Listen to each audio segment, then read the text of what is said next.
Allô? Est-ce que tu as déjà eu l'impression que tes mots ne passent pas? Que malgré tes efforts, les autres ne te comprennent pas comme tu voudrais? Une mauvaise communication, ça peut créer des conflits, des malentendus, puis même t'empêcher d'atteindre des objectifs. La programmation neurolinguistique, elle offre des outils concrets et efficaces pour améliorer instantanément ta communication.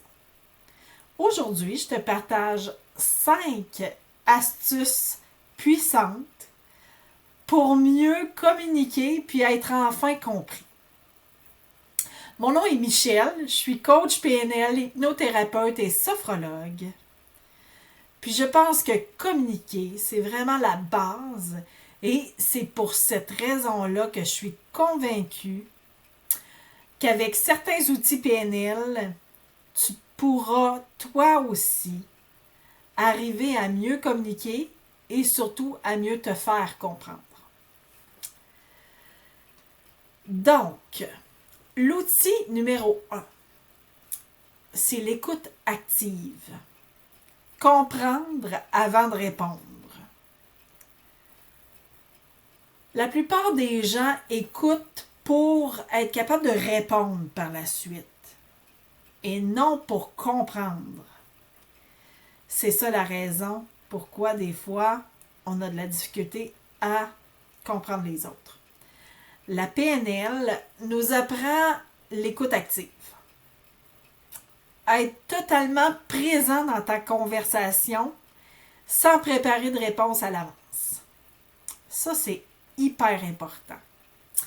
L'exercice que je te propose, c'est que la prochaine fois que tu parles avec quelqu'un, reformule ce qu'il te dit avant de répondre. Par exemple, tu peux lui dire, c'est l'exemple que je donne le plus souvent.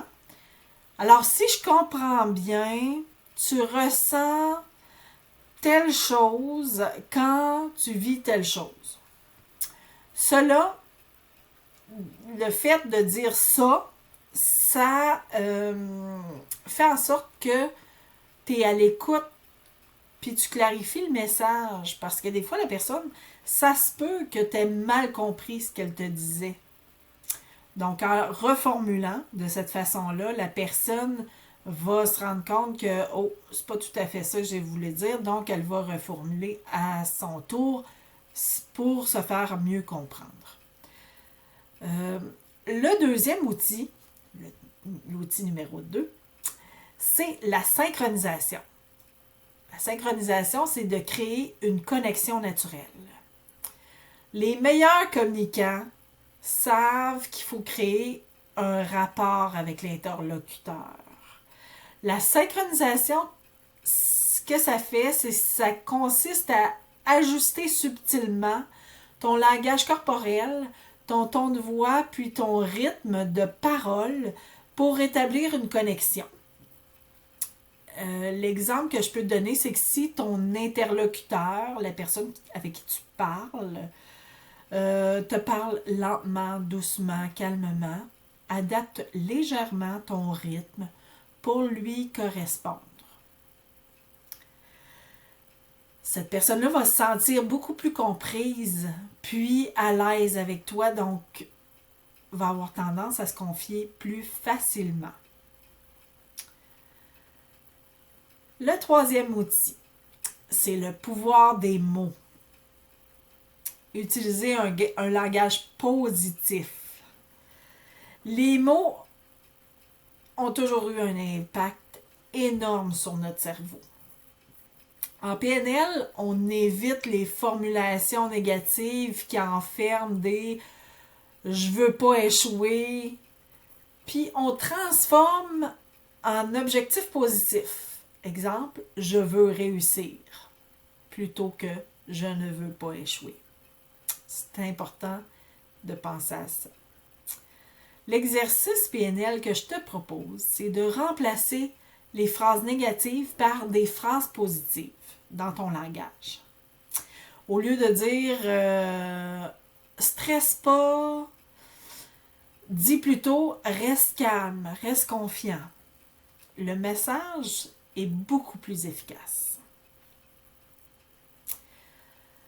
Outil numéro 4. Le questionnement efficace. Ouvrir la discussion. Les questions ouvertes, c'est tellement essentiel pour une bonne communication. Ça permet à ton interlocuteur de s'exprimer librement, puis éviter les réponses fermées aussi. C'est plate quand on a quelqu'un qu'on connaît pas beaucoup, exemple un conjointe de quelqu'un, nouveau conjoint, nouvelle conjointe, on essaie d'avoir une discussion avec la personne, mais la personne répond seulement par oui ou par non. C'est vraiment, faut aller lui sortir les verres du nez pour savoir ce qu'elle pense. Donc, on finit par parler de beau temps et de mauvais temps. Alors, l'exemple PNL que je peux vous donner, c'est que plutôt que de demander « ça va », la réponse serait oui ou non, on pourrait essayer de demander « qu'est-ce qui a été le plus marquant pour toi aujourd'hui ?» Ça va encourager une vraie conversation. L'astuce numéro 5, c'est la reformulation positive. Transformer les critiques en opportunités. Une critique mal formulée peut bloquer vraiment la discussion. La PNL enseigne à reformuler les critiques de manière constructive pour éviter évidemment les tensions. L'exemple que je peux vous donner, c'est que plutôt que de dire « tu m'écoutes jamais », essaie plutôt de dire « j'aimerais vraiment qu'on prenne un moment où on s'écoute pleinement. Ça me ferait vraiment plaisir. » Juste dit de cette façon-là, ça montre à l'autre qu'il n'y a rien fait de croche, mais que toi, tu aimerais ça, vraiment prendre un moment pour mieux écouter l'autre, mais que l'autre t'écoute aussi. C'est vraiment juste des petites façons de transformer, de reformuler en fait les discussions pour amener une conversation plus positive.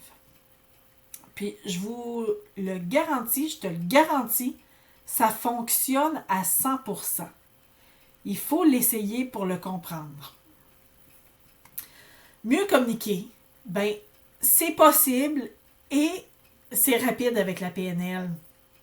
En appliquant ces 5 astuces-là, l'écoute active, la synchronisation, un langage positif, le questionnement efficace et la reformulation constructive, tu vas transformer tes échanges et éviter les malentendus. Si tu as aimé la vidéo que je viens de partager, partage-la avec des gens qui pourraient en bénéficier. En fait, tu peux la partager avec tout le monde parce que la communication, c'est très important dans nos vies. Et je t'invite aussi à télécharger ton guide gratuit. C'est le lien qui est en dessous de la vidéo, en fait, dans la description. C'est 4 façons efficaces de gérer son stress au quotidien. Bien sûr, au moyen de la PNL. Donc, je vous dis à très bientôt pour une autre vidéo. Au revoir!